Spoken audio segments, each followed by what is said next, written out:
അടുത്തത്, ഈ ഇന്റർവ്യൂവിൽ 5% നുണ പറഞ്ഞിട്ടുണ്ട്. നോ, അതെനിക്കും തോന്നുന്നില്ല. വളരെ ജെനുവിൻ ആയിരുന്നു. അഞ്ജലിയുടെ എല്ലാ ആൻസേഴ്സും വളരെയധികം ജെനുവിൻ ആയിരുന്നു. അപ്പോൾ ഇതേ ടാസ്ക് ആണ്, പാട്ട് പാടുക. അതാണ്, അതിപ്പോ പറഞ്ഞല്ലോ സിറ്റുവേഷൻ. ഓക്കെ, കഴിഞ്ഞു. അപ്പൊ സെഗ്മെന്റ്സ് ഒക്കെ കഴിഞ്ഞു. ഓക്കെ, അപ്പൊ അങ്ങനെ വളരെ മനോഹരമായിട്ട് സെഗ്മെന്റ്സ് ഒക്കെ അറ്റൻഡ് ചെയ്ത് കഴിഞ്ഞിരിക്കുകയാണ്. നല്ലൊരു നർത്തകിയും കൂടിയാണ്. ആക്ടിങ്ങിനെ ഒരുപാട് ഇഷ്ടപ്പെടുന്നു, അത് പാഷനായിട്ട് കൊണ്ടുപോകുന്നു. പക്ഷെ പ്രൊഫഷൻ എന്ന് പറയുന്നത് നൃത്തമാണ് എന്ന് പറഞ്ഞ ഒരാളല്ലേ അഞ്ജലി.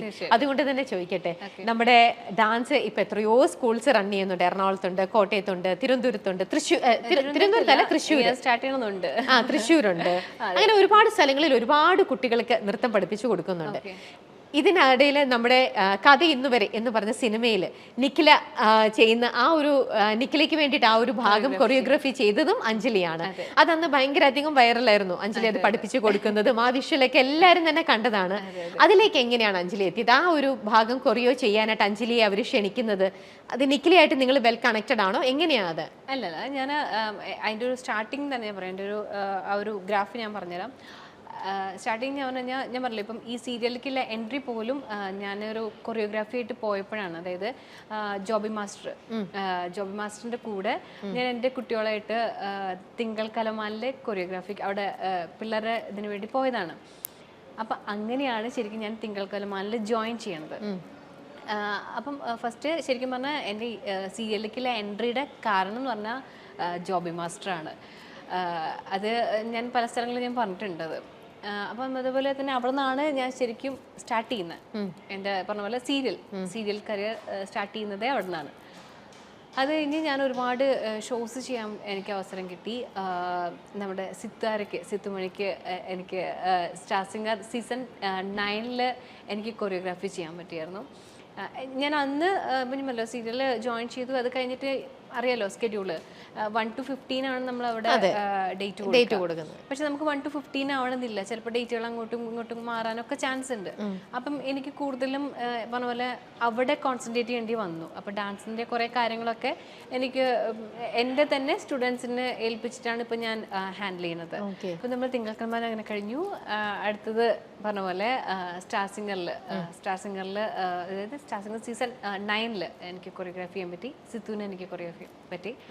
അതിൽ ഏറ്റവും വലിയ സപ്പോർട്ട് എന്ന് പറഞ്ഞു കഴിഞ്ഞാൽ അറിയായിരിക്കും സർഗോ സാറാണ് എനിക്ക് എൻ്റെ സത്യം പറഞ്ഞ ഒരു കരിയറിൽ എന്നെ സപ്പോർട്ട് ചെയ്തു വന്നൊരു സാറാണ് സർഗോ സാറ്. അപ്പം അങ്ങനെ എനിക്ക് സീസൺ 9 ഇതേപോലെ ചെയ്ത് തുടങ്ങി.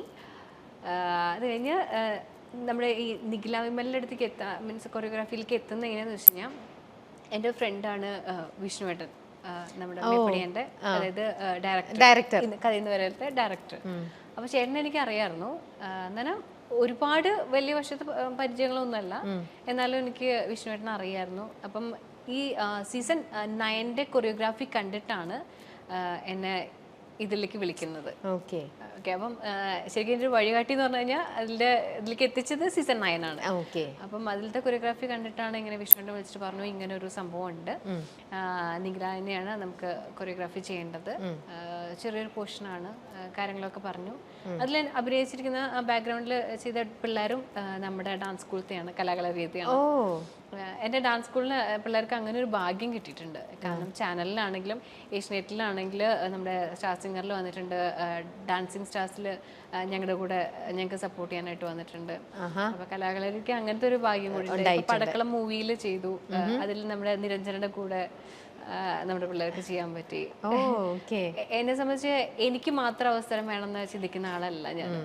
എൻ്റെ കൂടെയുള്ള ആൾക്കാർക്ക് പോലും അവസരങ്ങൾ ചെയ്തു കൊടുക്കണം എന്ന് ആഗ്രഹിക്കുന്നത്. അതുകൊണ്ട് തന്നെ എന്ത് കാര്യം വന്നാലും ഞാൻ പറഞ്ഞല്ലോ, എനിക്ക് പറ്റാത്ത കാര്യങ്ങൾ ഞാൻ എൻ്റെ പിള്ളേരെ കൊണ്ട് ഞാൻ ചെയ്യിക്കാറുണ്ട്. അപ്പൊ അങ്ങനെയാണ് ഞാൻ നിഖില വിമലിന്റെ കൊറിയോഗ്രാഫിയിലേക്ക് എത്തണത്.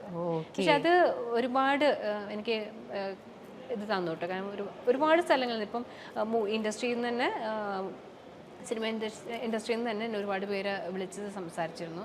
പിന്നെ ഒരുപാട് അവസരങ്ങൾ വന്നു. പക്ഷെ എനിക്ക് ചെയ്യാൻ പറ്റാതെ വന്നത് ഇപ്പം നമുക്കറിയാലോ 1 to 15 നമ്മുടെ സ്കെഡ്യൂള് കാരണം നമുക്ക് പലതും നോ പറയേണ്ടി വന്നു. പക്ഷെ നിർത്തിയിട്ടില്ല, സ്റ്റിൽ കണ്ടിന്യൂ ചെയ്യുന്നു. കണ്ടിന്യൂ ചെയ്തുകൊണ്ടിരിക്കുന്നു. അഞ്ജലിയുടെ ഓരോ കാര്യങ്ങൾ കേൾക്കുമ്പോഴൊക്കെ എന്ത് മനോഹരമാണ്. ഇപ്പോൾ ഇതിനകത്ത് നമ്മൾ പറഞ്ഞു പോവാത്ത ഒരു കാര്യം കൂടിയുണ്ട്. അരം പ്ലസ് അരം കിന്നരത്തെ കുറിച്ച് നമ്മൾ പറഞ്ഞു, പ്രോഗ്രാമിനെ കുറിച്ച്. പക്ഷെ അതിനകത്തുണ്ടായ ഒരു ഇൻസിഡന്റ്, അതായത് അന്ന് ദിലീപേട്ടൻ വന്നിരുന്ന ഒരു സീക്വൻസ് ഉണ്ട്. അന്ന് ദിലീപേട്ടൻ ഒരു അമ്മയ്ക്കും മകൾക്കും ഒരു സമ്മാനം കൊടുക്കുന്ന ആ ഒരു സീക്വൻസിൽ അഞ്ജലിയും അന്ന് അവിടെ ഉണ്ടായിരുന്നു അല്ലേ? പക്ഷെ ദിലീപേട്ടൻ അറിയുന്നുണ്ടായിരുന്നില്ല ആ അമ്മയ്ക്കും മകൾക്കും അന്ന് അങ്ങനെ ഒരു ഗിഫ്റ്റ് കൊടുക്കുന്നുണ്ടെന്നോ ആ ഒരു കാര്യത്തെക്കുറിച്ചൊന്നും അദ്ദേഹത്തിന് അപ്പോഴല്ലേ അത് അദ്ദേഹം അറിയുന്നത്. പക്ഷെ അഞ്ജലി ഇതിന്റെ എല്ലാം അവരുടെ യഥാർത്ഥ സിറ്റുവേഷനും കാര്യങ്ങളും എല്ലാം മനസ്സിലാക്കിക്കൊണ്ട് നിൽക്കുന്ന ഒരാളാണ്. അപ്പൊ അന്ന് ആ ഒരു ഇൻസിഡന്റിൽ അവർക്ക് അത് സമ്മാനം കൊടുക്കുക എന്ന് കണ്ടപ്പോൾ അഞ്ജലിയുടെയും കണ്ണുകളൊന്നും നിറഞ്ഞു. വളരെ ഇമോഷണലായി അന്നും അഞ്ജലി അല്ലേ? അതിനെക്കുറിച്ചൊന്ന് പറയാമോ? എന്തായിരുന്നു ശരിക്കും അന്ന് അവിടെ ഉണ്ടായത്? എന്തിനാണ് അവർക്ക് അന്ന് കൊടുത്തത്? അവരെ കുറിച്ചും കൂടെ ഒന്ന് നമുക്ക് പറയാം. എനിക്ക് അങ്ങനെ പറയുകയാണെങ്കിൽ ഞാനിപ്പോൾ അവർ വീട്ടിലൊക്കെ പോയായിരുന്നു. ആ മോൾക്ക് സുഖമില്ലാത്തൊരു മോളായിരുന്നു. അപ്പം വീൽ ചെയർ, ആളുടെ കാര്യങ്ങൾ സ്വന്തമായിട്ട് കാര്യങ്ങൾ ചെയ്യാനായിട്ട് അതിനുള്ള ഒരു വീൽ ചെയർ ആണ് ആൾക്ക്. അത് മാത്രമായിരുന്നു ഒരു ആഗ്രഹം ഉണ്ടായിരുന്നത്, അല്ലാതെ ആള് വലിയൊരു ആഗ്രഹമായിട്ട് വന്ന ആളല്ല. അപ്പം ആള് സ്വന്തം കാര്യങ്ങൾ ചെയ്യാനായിട്ട് അതിന് പറ്റുന്ന ടെക്നോളജിയുള്ള ഒരു വീൽ ചെയർ ആയിരുന്നു ആളുടെ ആഗ്രഹം. കാരണം അവർ വീടൊക്കെ നമ്മൾ പോയി കണ്ടായിരുന്നു, ചെറിയ വീടൊക്കെ കാര്യങ്ങളൊക്കെ ആയിരുന്നു. അപ്പം ആ കുട്ടിയെ അങ്ങനെ ഒരു ആഗ്രഹം പ്രകടിപ്പിച്ചു. പക്ഷെ ഒരിക്കലും അത് നോ പറയാതെ അല്ലെങ്കിൽ അതിനെന്ത് ചെയ്യാൻ പറ്റും എന്നുള്ളതായിരുന്നു ഞങ്ങളുടെ സംഘടനയുടെ ആത്മയായിരുന്നു അരം പ്ലസ് അരം കിന്നരം ആ ഒരു ഷോ ചെയ്തത്. അപ്പം അത് ഇപ്പോഴും അതെ, എന്ത് കാര്യങ്ങൾ വരുമ്പോഴും ഞാൻ കണ്ടിട്ടുള്ളത്, ഞാനും ആ ഒരു സംഘടനയിലെ അംഗമാണ്.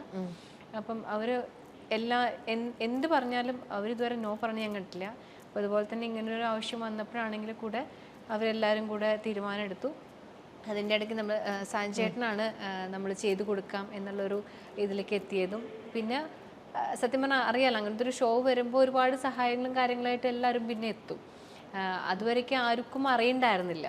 പക്ഷേ ഞങ്ങൾക്കെല്ലാം വേണ്ടിയിട്ട് പിന്നെ സാഞ്ചേട്ടനാണ് അത് സംസാരിച്ചതും ബാക്കിയുള്ള കാര്യങ്ങളെല്ലാം ചെയ്തതൊക്കെ. പക്ഷെ അതിൻ്റെ ഒരു ഭാഗമാകാൻ പറ്റിയത് വലിയ കാര്യമാണ്. കാരണം നമ്മളെ കൊണ്ട് എന്തൊരു ചെറിയ സഹായമാണെങ്കിലും ഒരാൾക്ക് ചെയ്തു കൊടുക്കുമ്പോൾ കിട്ടുന്ന ഒരു സന്തോഷം സംതൃപ്തിയും അത് ഭയങ്കര വലുതാണ്. ഞാനിപ്പോഴും ശ്രമിക്കാറുണ്ട്, എനിക്ക് പറ്റുന്ന പോലെ. ഞാൻ ആരുടെടുത്തും ഇങ്ങനെ അല്ലെങ്കിൽ തരാം ഒരുപാട് കാര്യങ്ങൾ പ്രതീക്ഷകൾ ഞാൻ കൊടുക്കാറില്ല. എനിക്ക് പറ്റുന്ന എന്താണോ അത് ഞാൻ ചെയ്തു കൊടുക്കാറുണ്ട്. തീർച്ചയായിട്ടും അതാരും അറിയണമെന്ന് വേണ്ട. വളരെ നല്ല കാര്യമാണ് അഞ്ജലി. അഞ്ജലിക്കും നയൻതാരയ്ക്കും തമ്മിലൊരു ബന്ധമുണ്ട്, അറിയാമോ? അതെന്താണെന്ന് ഉണ്ടോ? അറിയില്ലേ? എന്നാ ഉണ്ട്. എങ്ങനെയായിരിക്കും ആ കണക്ഷൻ? അതല്ല, ഞാൻ പറയട്ടെ എന്താന്ന്. അതായത് പളുങ്കില് അരുണിമയും അരുണിമയുടെ കൂട്ടുകാരിയും കൂടെ ചെയ്തു കൂട്ടുന്ന കുറെ കാര്യങ്ങളൊക്കെ ഉണ്ടല്ലോ. അത് തന്നെയാണ് നമ്മുടെ ബോഡി ഗാർഡ് എന്ന് പറഞ്ഞ മൂവിയില് നയൻതാരയുടെ കൂട്ടുകാരി ഫ്രണ്ടും കൂടെ ചെയ്യുന്നത്. അങ്ങനത്തെ ഒരു കണക്ഷൻ ഉണ്ടെന്ന് പറഞ്ഞ് നമ്മുടെ കമന്റ്സിലും ഒക്കെ ആൾക്കാർ ഇങ്ങനെ പറയണതാണ്, നയൻതാരയ്ക്കും അഞ്ജലിക്കും തമ്മിൽ കണക്ഷൻ ഉണ്ട് എന്ന് പറഞ്ഞ്. ഈ രണ്ട് ഇൻസിഡന്റും കൂടിയാണ് അവർ കണക്ട് ചെയ്തിട്ട് പറയുന്നത്. പേടിച്ചു എന്താണെന്നല്ലേ?